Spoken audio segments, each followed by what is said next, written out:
فرزند زہرا یہ حالات برے ہیں۔ کاشانۂ بصیرت ایک ایسا مکمل یوٹیوب چینل جس پر محروم بصارت کے لیے بالخصوص اور تمام افراد کے لیے بالعموم سینکڑوں کی تعداد میں اسلامی کتب دستیاب ہیں۔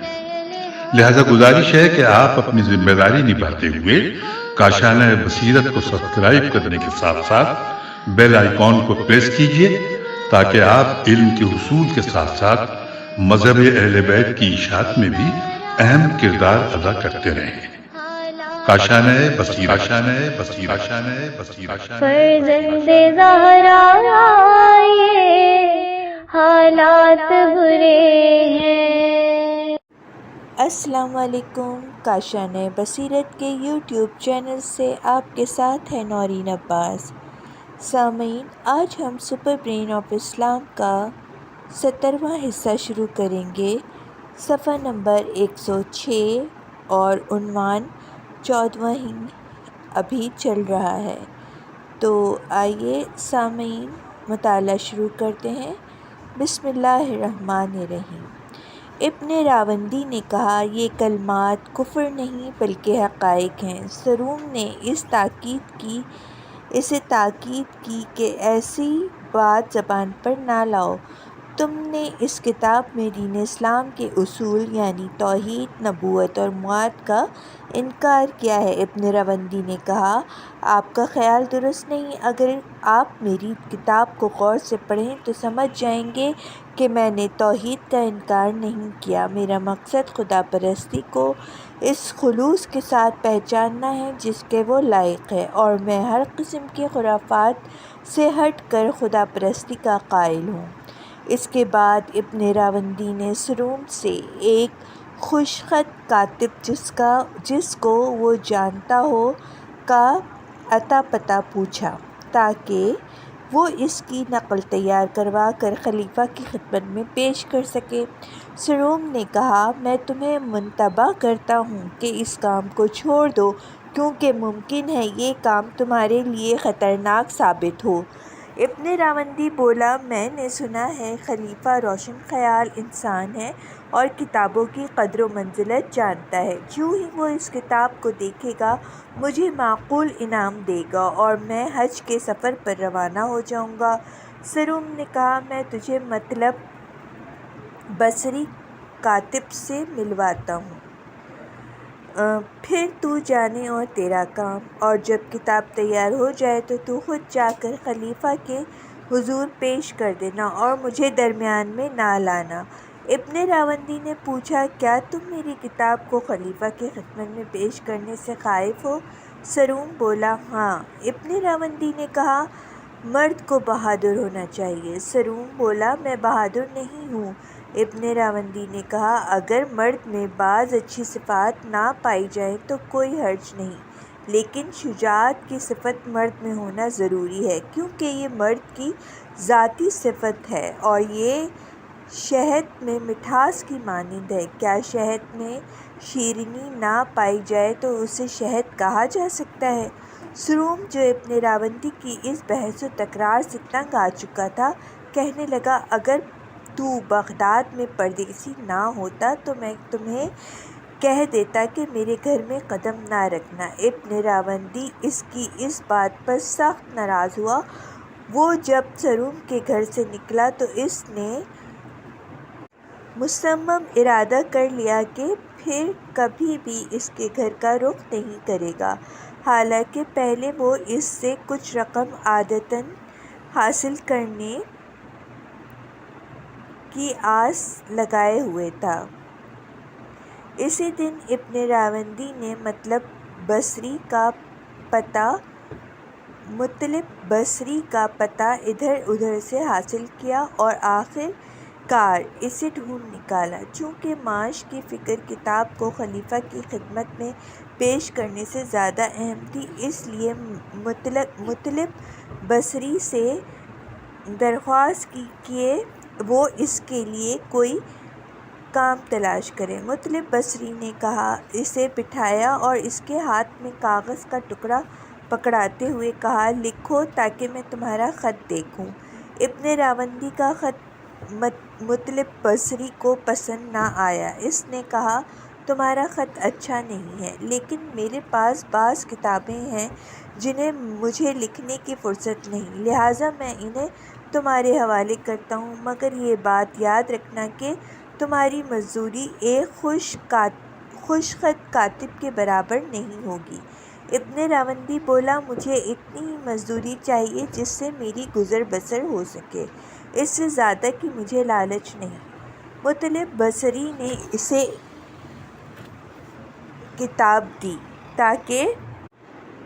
تاکہ وہ اس کی نقل تیار کرے، اور اسے کہا کہ تمہیں کتاب کی صفحات کی مناسبت سے معاوضہ دیا جائے گا۔ 3 صدی ہجری کے پہلے 50 سالوں میں جب ابن راوندی بغداد میں وارد ہوا تو اس زمانے میں اسلام میں فلسفہ اجاگر ہو رہا تھا، اور عربی مترجم فلسفے کی کتب کو سریانی زبان سے عربی میں ڈھال رہے تھے۔ یوں ہی کوئی کتاب ترجمہ ہو جاتی، کاتبوں کے ہاں پہنچ جاتی تاکہ وہ اس کی فروخت کے لیے مزید نسخے تیار کریں۔ مطلب بصری فن کتابت میں کمال کا ماہر تھا۔ وہ نہ صرف کتابت میں اسپیشلسٹ تھا، بلکہ کہا جا سکتا ہے کہ آج کے ناشروں جیسا کام بھی کرتا تھا۔ وہ اس طرح کے مصنف سے کتاب خرید لیتا اور اسے کہتا کہ اس کی کتاب کے 10 یا 20 نسخے بیچ ڈالے گا، اور باقی 10 یا 20 نسخوں پر اس کا کوئی حق نہیں۔ چونکہ بغداد میں کتابیں زیادہ مقدار میں لکھی جاتی تھیں، ایک خواندہ شخص اگر کاتب بننا چاہتا تو وہ اگرچہ ابن راوندی کی مانند پردیسی ہی کیوں نہ ہوتا، عباسی خلیفہ کے دارالحکومت میں بھوکا نہ رہتا۔ ابن راوندی نے مطلب بصری کو خدا حافظ کہنے سے قبل اس سے کتاب تحریر کرنے کے لیے کچھ کاغذ لیے۔ اس زمانے کا دستور یہ تھا کہ کاغذ کو صاحب کتاب یا وہ کاتب جو دوسروں کی نسبت بڑا شمار کیا جاتا تھا کاتب کے حوالے کرتا تاکہ کتاب ایک قسم کے کاغذ پر لکھی جائے اور کتاب کے صفحات بھی ایک ہی سائز کے ہوں۔ یاد رہے کہ کتاب کو موجودہ شکل میں لکھنے کی ابتدا کتاب خانہ اسکندریہ سے ہوئی، پھر وہاں سے بغداد منتقل ہوئی اور کتاب کے رواج کا سبب بنی۔ اس بات کا قوی امکان ہے کہ کتاب کو رواج دینے کی ضرورت نے اسکندریہ کے کتاب خانے میں کتب کو موجودہ شکل میں تبدیل کر دیا، وگرنہ پہلی کتابیں بہت ضخیم ہوتی تھیں اور جب تک ان کو تقسیم در تقسیم نہ کیا جاتا ان سے نسخے تیار کرنا کاتبوں کے بس کا کام نہیں ہوتا تھا۔ جس طرح ہمیں معلوم نہیں کہ حساب کے 4 عملوں کے قواعد کا موجد کون ہے، اسی طرح ہمیں اس بارے میں کوئی علم نہیں کہ وہ پہلا شخص جسے اسکندریہ کے کتب خانے میں کتاب کو علیحدہ علیحدہ اوراق پر لکھ کر پھر انہیں آپس میں یکجا کر کے کتابی شکل دینے کا خیال آیا کون تھا۔ جو کوئی تھا گوٹنبرگ سے صدیوں پہلے علیحدہ علیحدہ صفحات پر کتاب لکھنے کے ذریعے کتاب کو رواج دینے کا سبب بنا۔ اس نے دعویٰ بھی نہیں کیا، کیونکہ اگر دعویٰ کرتا تو شاید اس کا نام باقی رہتا، جس طرح گوٹنبرگ نے دعویٰ کیا کہ اس کی ایجاد سے اسٹراسبرگ میں ناخواندہ کوئی نہ رہے گا۔ آج ہم اسے پہچانتے ہیں۔ ابن راوندی جس مسافر خانے میں قیام پذیر تھا وہی اس کا گھر اور ٹھکانہ تھا۔ اس نے وہیں یہ کتابوں کی کاپیاں یا نسخے تیار کرنے شروع کیے۔ جب کتاب کا مقدمہ لکھنے کے بعد اس نے متن لکھنا شروع کیا تو مؤلف کا کہا اسے پسند نہ آیا اور مؤلف کی غلطی کو آشکارا کرنے کے لیے کتاب کے حاشیے میں مؤلف کے نظریے کو مسترد کرتے ہوئے اپنا نظریہ رقم کر دیا۔ اس دن رات گئے تک کئی مرتبہ ابن راوندی نے نہایت وضاحت کے ساتھ مؤلف کا کہا مسترد کیا اور کتاب کے صفحات کے حاشیے پر نوٹ لکھا۔ دوسری صبح وہ ان صفحات کو لے کر اجرت طلب کرنے کی غرض سے مطلب بصری کے ہاں پہنچا۔ مطلب بصری نہایت غور سے ان صفحات کو دیکھتا رہا تاکہ یہ جان سکے کہ اس نے صفائی سے لکھا ہے یا نہیں، تو اس دوران چند صفحات کے حاشیوں میں اصل متن سے اضافی عبارت لکھی ہوئی پائی۔ وہ اس اضافی عبارت کو دیکھنے پر نہایت متحیرانہ لہجے میں استفسار کرنے لگا۔ میں نے اس عبارت کو اصل کتاب کے صفحات کے حاشیوں میں نہیں پایا۔ ابن راوندی بولا، یہ عبارت میں نے لکھی ہے۔ مطلب بصری نے پوچھا، تم نے کس لیے لکھی ہے؟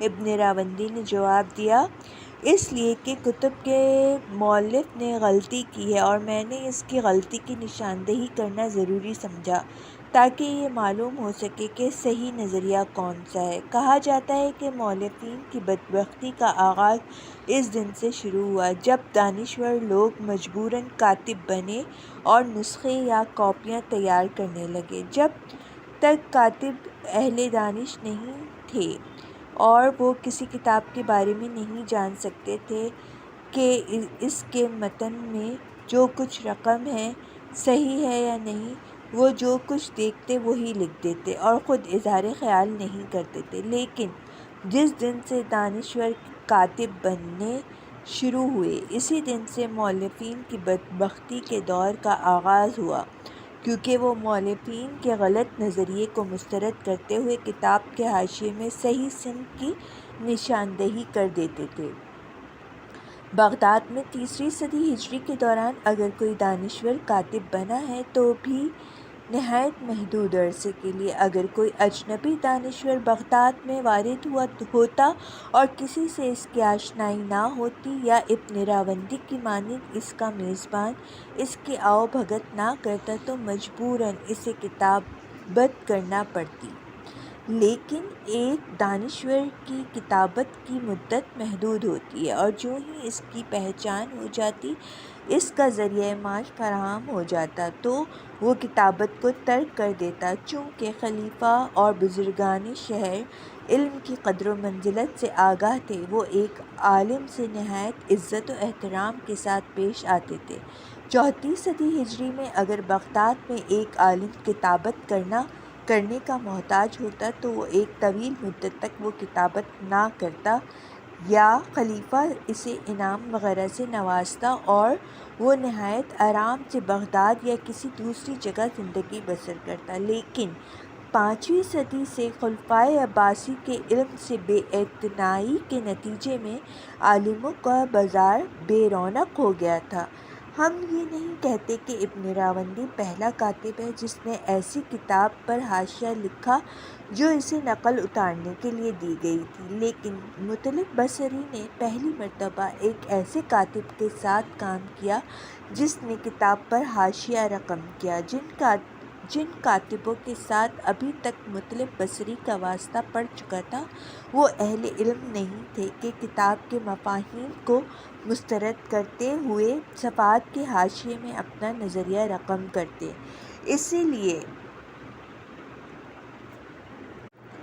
جو کچھ صفحات کے حاشیے میں مطلب بصری کی نظر سے گزرا اس پر وہ سخت متعجب ہوا اور ابن راوندی نے کہا، تو نے اپنا کام خود بڑھا لیا ہے اور اگر میرے لیے کام کر کے اپنا معاوضہ طلب کرنا چاہتا ہو تو ان صفحات کو حاشیہ لکھے بغیر دوبارہ لکھو اور اس کے بعد بھی اس کتاب کے صفحات میں اور ہر اس کتاب کے صفحات میں جو تمہیں بعد میں دی جائے کچھ بھی نہ لکھو۔ ابن راوندی جو آج وراق سے کچھ رقم حاصل کرنے کی امید میں آیا تھا، ناچار خالی ہاتھ لوٹا، کیونکہ وہ عباس سروم کے ہاں بھی مستعار لینے کے لیے نہیں جا سکتا تھا۔ اس کے پاس اس کے علاوہ کوئی چارہ نہ تھا کہ مزید ایک دن و رات بھوک برداشت کرے اور جہاں تک ہو سکے لکھے تاکہ مطلب بصری سے زیادہ رقم حاصل کر سکے۔ اس دن ابن راوندی رات گئے تک لکھتا رہا۔ تاریکی چھا جانے کے بعد اس نے مسافر خانے کے مالک سے اس وعدے پر چراغ لیا کہ دوسرے دن وہ تیل کی قیمت ادا کرے گا۔ چونکہ وہ بھوک سے سو نہیں سکتا تھا اس لیے وہ لکھتا رہا حتیٰ کہ چراغ خود بجھ گیا۔ صبح ہوتے ہی وہ اپنے لکھے ہوئے اوراق لیے مطلب بصری کے ہاں پہنچا اور چند سکے اس سے مزدوری لی۔ اس کے بعد ہر شب و روز وہ کتابت کرتا اور دوسرے دن وراق کی خدمت میں پیش کر کے اپنی مزدوری لے لیتا۔ جب ابن راوندی عباسی سرون کے گھر سے چلا تو عباس سرون کو یقین ہو چکا تھا کہ وہ اپنی کتاب براہ راست یا بالواسطہ طور پر خلیفہ کی خدمت میں پہنچائے گا۔ جیسا کہ ہم نے دیکھا، عباس سرون اس کتاب کے مشاہدے سے متنفر ہوا، جس کے نتیجے میں ابن راوندی نے فیصلہ کیا کہ آئندہ کبھی بھی اس کے گھر کا رخ نہیں کرے گا۔ عباس سرون باطنی طور پر خوش ہوا کہ اسے ایک مرتد کے فتنے سے نجات ملی، اور اگر یہ شخص کوئی بڑی مصیبت لایا تو اس پر اس کا اثر نہیں پڑے گا۔ لیکن ایک دن بعد اسے دوست کی وصیت یاد آئی۔ اس وصیت میں کہا گیا تھا کہ عباس سرون سے جہاں تک ہو سکے ابن راوندی کی مدد کرے۔ اگر وصیت لکھنے والا جان لیتا کہ سرون نے ابن راوندی سے ایسا سلوک کیا تھا کہ وہ شخص غضب کے عالم میں اس کے گھر سے چلا گیا تھا تو وہ ضرور رنجیدہ ہو جاتا اور سرون سے کہتا، تجھے کم از کم اتنا شعور تو تھا کہ ایک ایسے انسان کو جو اجنبی اور حال ہی میں بغداد میں وارد ہوا ہے اور شہر میں اس کا آشنا بھی کوئی نہیں، در بدر کی ٹھوکریں کھانے کے لیے چھوڑ دینا شرافت نہیں ہے۔ اس کے باوجود کہ عباس سرون ابن راوندی سے خفا ہو کر چلے جانے سے سخت پشیمان ہوا، اور اسے یہ بھی معلوم تھا کہ ابن راوندی کا ٹھکانہ کون کون سی سرائے میں ہے، وہ اسے واپس اپنے گھر لانے کے لیے اس کے پیچھے نہیں گیا، کیونکہ وہ اس کے کام کے انجام سے خاصا ہراساں تھا۔ اسے ڈر تھا کہ کہیں اس کا وہاں اس کے سر پر نہ آ پڑے، کہیں اس کا وبال اس کے سر پر نہ آ پڑے۔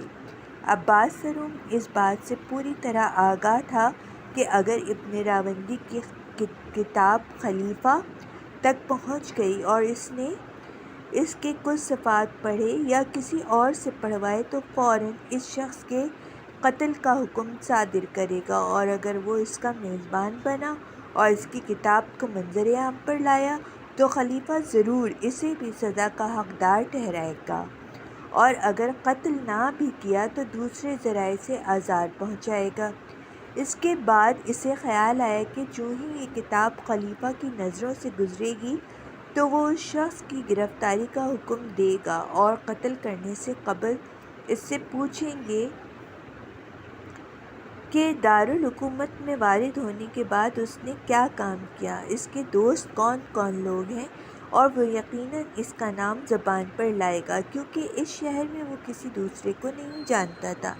بس اس بنا پر اگر ابن راوندی اس کے گھر قدم نہ بھی رکھے تو بھی وہ اس کے کفر کے خطرے سے محفوظ نہیں۔ عباس سرون معتصم باللہ کی خلافت کے زمانے میں خلیفہ کا ہم مشرب تھا، اور خلیفہ کے ہم مشرب لوگوں کا انتخاب ان لوگوں سے ہوتا تھا جن کی ظاہری حالت پرکشش ہوتی تھی۔ جیسا کہ ہم جانتے ہیں، معتصم 227 میں فوت ہوا اور اکثر عباسی خلفاء کی مانند جوانی میں اس دار فانی سے کوچ کر گیا، اور اسی سال الواسق عباسی تخت خلافت پر متمسکن ہوا۔ اس نے عباس سرون کو خواندہ ہونے کی وجہ سے کاتب کی آسامی پر فائز کیا، اور عباس جو اس وقت آج کی اصطلاح میں چپڑاسی تھا، ورکس کی صف میں شامل ہو گیا۔ جب عباس سرون کاتب ہو گیا تو اس نے خلیفہ کے تمام ان درباریوں کی خوشامد شروع کر دی جن کے متعلق اس کا خیال تھا کہ ایک دن بڑے مرتبے پر فائز ہوں گے۔ عباس سرون جن لوگوں کی خوشامد کرتا تھا، متوکل بھی ان میں سے ایک تھا۔ الواسق خلافت کے 5 سال اور 9 ماہ کے بعد 236 میں اس جہان فانی سے کوچ کر گیا اور متوکل اس کی جگہ خلیفہ بنا۔ اس نے عباس روم سے آشنائی کی وجہ سے اس کا مرتبہ اس قدر بلند کر دیا کہ اس کا شمار درباری امراء میں ہونے لگا۔ ابن راوندی 236 میں متوکل عباسی کی خلافت کے زمانے میں بغداد میں والد ہوا۔ 236 ہجری کا سال شیعوں کی عزاداری کا سال ہے۔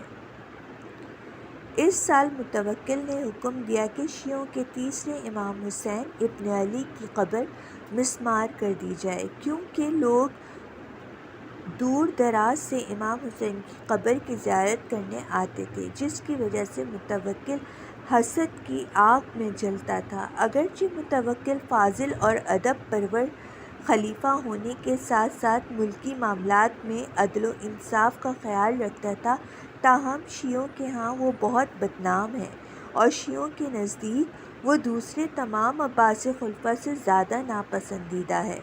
حالانکہ ان میں سے بعض نے شیعوں کے ائمہ کو بھی شہید کیا ہے۔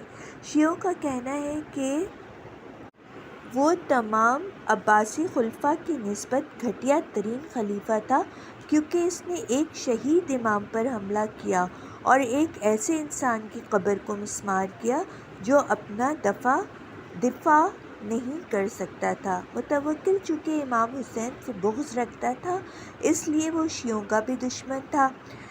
خلیفہ کی دارالحکومت میں بسنے والے شیعہ کوشش کرتے تھے کہ اپنے آپ کو شیعہ ظاہر نہ کریں۔ متوکل اپنے دو پیشرووں واثق اور معتصم کی مانند بہت شراب پیتا تھا۔ عباس روم نے پیشن گوئی کی تھی کہ اس کی عمر پہلے دو خلفاء کی مانند کم ہوگی، اس لیے متوکل کے بعد جن لوگوں کے خلیفہ بننے کا امکان تھا اس نے ان کی خوشامد کرنا شروع کر دی، انہیں تحائف وغیرہ بھیجنے لگا۔ لیکن جب تک متوکل خلیفہ تھا، عباس روم کو اپنا رتبہ دربار میں محفوظ رکھنا تھا، اس لیے وہ ابن راوندی کے کفر سے آلودہ ہو کر اپنے عہدے کو داؤ پر نہیں لگا سکتا تھا، خاص طور پر اس لیے کہ وہ اصفہانی شخص شیعہ بھی شمار ہوتا تھا۔ اسی لیے ہم کہتے ہیں کہ ابن راوندی نے بظاہر اپنی کتاب میں توحید اور نبوت ہی کا نہ صرف انکار کیا بلکہ یہ بھی دکھایا ہے کہ وہ کسی توحیدی مذہب کا قائل نہیں ہے، لیکن چونکہ وہ اصفہان سے آیا تھا اور اس کے بعد جب مشہور ہو گیا تو لوگوں نے اسے شیعہ سمجھ لیا۔ اگر عباس روم ابن راوندی کے ساتھ اپنے تعلقات کا راز فاش کر دیتا تو وہ خلیفہ کے غیظ و غضب کا نشانہ بنتا، اور اگر وہ اسے اس کے حال پر چھوڑ دیتا اور اس کی کوئی مدد نہ کرتا تو بھی اچھی بات نہیں تھی، کیونکہ اس کے دوست نے اس کی سرپرستی کی سفارش کی تھی۔ آخر کار اس کے ذہن میں خیال آیا کہ ابن راوندی کو خلیفہ کے ہاں مرگی کے مریض کے طور پر متعارف کرایا جائے۔ اسے مرگی کا مریض بنانے کے دو فائدے تھے، ایک تو یہ کہ اگر خلیفہ جان لیتا کہ ابن راوندی عباس روم کے گھر گیا تھا تو وہ عباس روم پر غضبناک نہ ہوتا اور عباس کہہ سکتا تھا کہ جو ہی اس پر مرگی کا حملہ ہوا اس نے اسے گھر سے نکال باہر کیا تھا۔ اسے مرگی کا مریض ثابت کرنے کا دوسرا فائدہ یہ تھا کہ اگر خلیفہ ابن راوندی کی کتاب دیکھ لیتا تو اس کے قتل کا حکم صادر نہ کرتا، کیونکہ اسلامی شریعت میں مرگی کا مریض جو کچھ لکھے یا کہے اس سے باز پرس نہیں کی جاتی۔ عباس روم اپنی پہلی فرصت میں ابن راوندی کا نام خلیفہ تک پہنچانا چاہتا تھا کہ وہ مرگی کا مریض ہے، لیکن چند دنوں تک اسے فرصت نہ مل سکی۔ وہ اور خلیفہ کے تمام درباری اس بات سے آگاہ تھے کہ صبح کے وقت خلیفہ سے بات چیت نہیں کرنی چاہیے، کیونکہ دن اور رات میں کسی شرابی کے لیے بدترین لمحات صبح کا وقت ہوتا ہے۔ چونکہ چونکہ ہر شرابی صبح کے وقت سو کر اٹھنے کے بعد نشے کا احساس کرتا ہے اور اس قدر سستی محسوس کرتا ہے کہ کسی کے ساتھ بات بھی نہیں کر سکتا، جبکہ اس کے برعکس جو کوئی شراب کا عادی نہیں ہوتا، صبح کا وقت اس کے لیے دن و رات میں سب سے زیادہ اچھا وقت ہوتا ہے۔ اور چونکہ انسان رات کے وقت آرام کرتا ہے، اس لیے صبح اپنے آپ کو ہلکا پھلکا محسوس کرنے کے ساتھ ساتھ کام کا آغاز کرنے کے لیے تیار ہو جاتا ہے۔ یہی وجہ تھی کہ صبح کے وقت کوئی بھی متوکل سے بات چیت نہیں کرتا تھا، اور کبھی کبھار وہ شراب کے نشے میں اس قدر مدہوش ہوتا تھا کہ ظہر سے قبل اس کے لیے شراب کا دسترخوان بچھاتے تھے۔ اس طرح وہ دوبارہ شراب پی کر رات کی شراب کا نشہ کافور کرتا اور ظہر کے بعد سو جاتا تھا، اور جب عصر کے وقت سو کر اٹھتا تو کام کرنے کے قابل ہوتا، اور اسی وقت وہ مملکت کے امور نمٹاتا یا پھر جن لوگوں سے ملاقات کرنا چاہتا ان سے ملاقات کرتا تھا۔ علماء کو وہ عصر کے وقت ملتا، لیکن شعراء کو رات کے وقت، جبکہ متوکل شراب خوری میں مشغول ہوتا، شعراء اس کے حضور میں حاضر ہوتے تھے۔ متوکل، جیسا کہ کہا گیا ہے، اہل علم و ادب اور نیک خو انسان تھا، لیکن شراب خوری کی وجہ سے اس کی عمر کا ایک حصہ برباد ہو گیا تھا۔ اس دوران جبکہ عباس سروم متوکل سے ابن راوندی کے متعلق بات کرنے کے لیے کسی مناسب موقع کی تلاش میں تھا، ابن راوندی جس مسافر خانے میں قیام پذیر تھا، وہاں مطلب بصری وراق کے لیے کتاب کے نسخے یا کاپیاں تیار کر رہا تھا۔ وہ روزانہ جو کچھ لکھتا وراق کے پاس لے جاتا اور اپنی مزدوری پاتا۔ مزدوری حاصل کرنے کے چند دنوں بعد ابن راوندی کی معاشی حالت اس وقت کی نسبت کہیں بہتر ہو گئی جب وہ شروع میں بغداد میں آیا تھا، لیکن روحانی طور پر وہ کافی رنجیدہ ہوا، کیونکہ اس نے دیکھا کہ اسے جو کتاب دی گئی ہے اس میں غلطیاں ہیں اور وہ ان غلطیوں کی اصلاح نہیں کر سکتا۔ اسے اس بات کی اجازت نہیں کہ اپنا نظریہ کتاب کے حاشیے پر لکھے۔ یہ اصفہانی شخص 3 صدی ہجری کے پہلے 50 سالوں کے دوران معروف شخصیت ہو گزرا ہے، اگرچہ اس کی عمر زیادہ طولانی نہ تھی اور تقریباً 40 سال تھی، پھر بھی اس نے اپنے پیچھے ایسی یادگاریں باقی چھوڑی ہیں جو اس کے ہم عصر جن کی عمر 70 یا 80 سال تھی نہیں چھوڑ سکے۔ ابن راوندی پہلی صدی ہجری کے تمام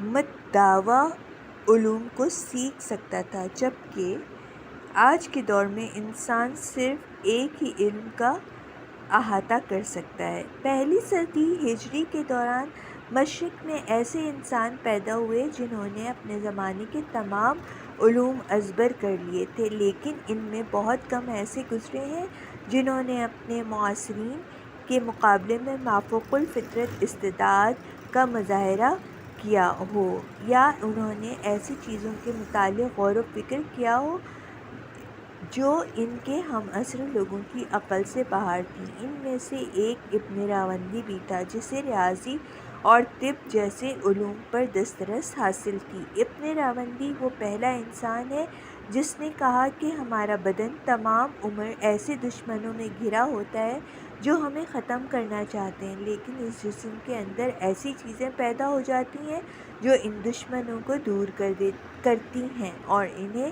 ہم پر قابو پانے نہیں دیتی۔ یہ نظریہ اس قدر توجہ طلب ہے کہ نہ صرف یہ کہ قدیم زمانے میں کسی نے اس کے متعلق نہیں سوچا، بلکہ 20ویں صدی کے شروع میں بھی ڈاکٹروں نے اس موضوع کے بارے میں غور و فکر نہیں کیا۔ انہیں اس بات کا علم نہ تھا کہ ہمارا جسم خود بخود ایسی چیزیں وجود میں لاتا ہے کہ دشمن جو ہمارے ارد گرد موجود ہیں اور مسلسل ہم پر حملے کرتے ہیں، وہ چیزیں ان کے خلاف ہمارا دفاع کرتی ہیں۔ اس صدی کے آغاز میں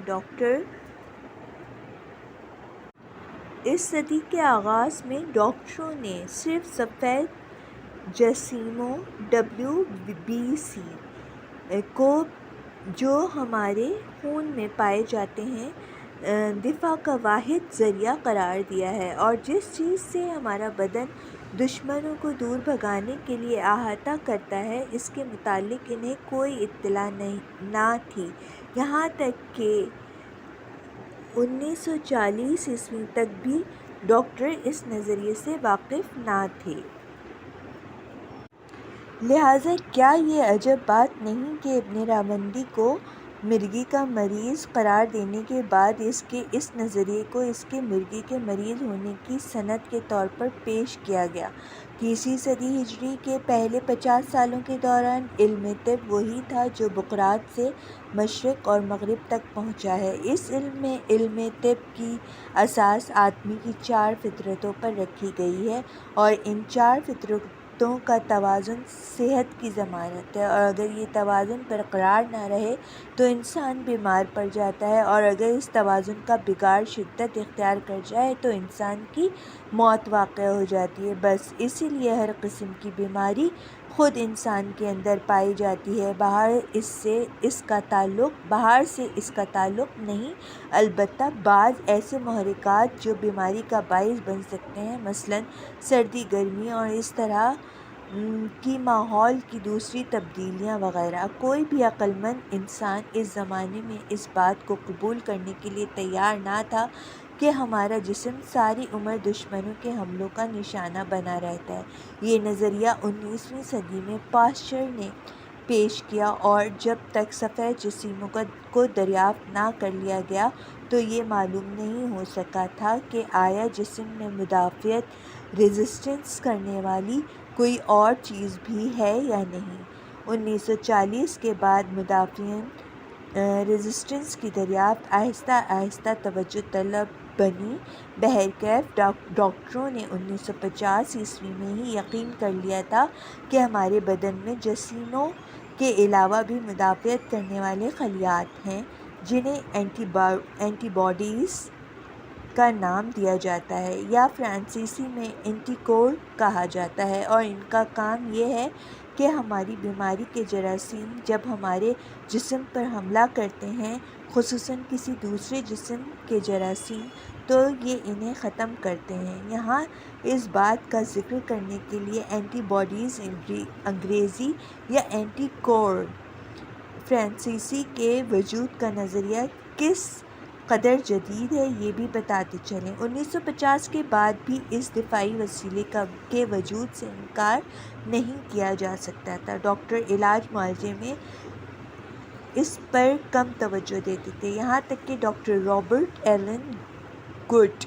امریکی نے، جو سرطان کا اسپیشلسٹ تھا، ثابت کیا کہ اگر ہمارا بدن اینٹی باڈیز یا اینٹی کور نہ بنائے تو تمام انسان سرطان کا شکار ہو جائیں، کیونکہ ہر مرد عورت کے جسم میں بچپن سے لے کر زندگی کے آخری دن تک ہر دن 10 سے لے کر 1000 تک سرطانی جراثیم پیدا ہوتے ہیں، اور اگر دفاع کا یہ وسیلہ نہ ہو تو سرطانی جراثیم بہت تیزی سے نشو و نما پاتے ہیں اور ان کی تعداد کئی ملین تک پہنچ جاتی ہے۔ لیکن چونکہ یہ دفاعی وسیلہ ان کے جسم میں موجود ہے، اس لیے جو ہی سرطانی خلیہ وجود میں آتا ہے، اس دفاعی وسیلے کے ذریعے وہ ختم ہو جاتا ہے اور اسے 2 حصوں میں تقسیم ہونے کی مہلت نہیں ملتی، جس سے جراثیموں کی افزائش نسل رک جاتی ہے۔ ڈاکٹر رابرٹ گڈ کہتا ہے، بوڑھوں کا جوانوں کی نسبت سرطان میں زیادہ مبتلا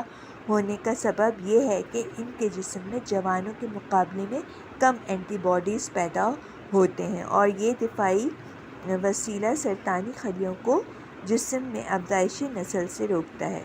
سامعین، آج یہ مطالعہ میں یہاں پہ روکتی ہوں، جو کہ صفحہ نمبر 114 پہ ختم ہوتا ہے۔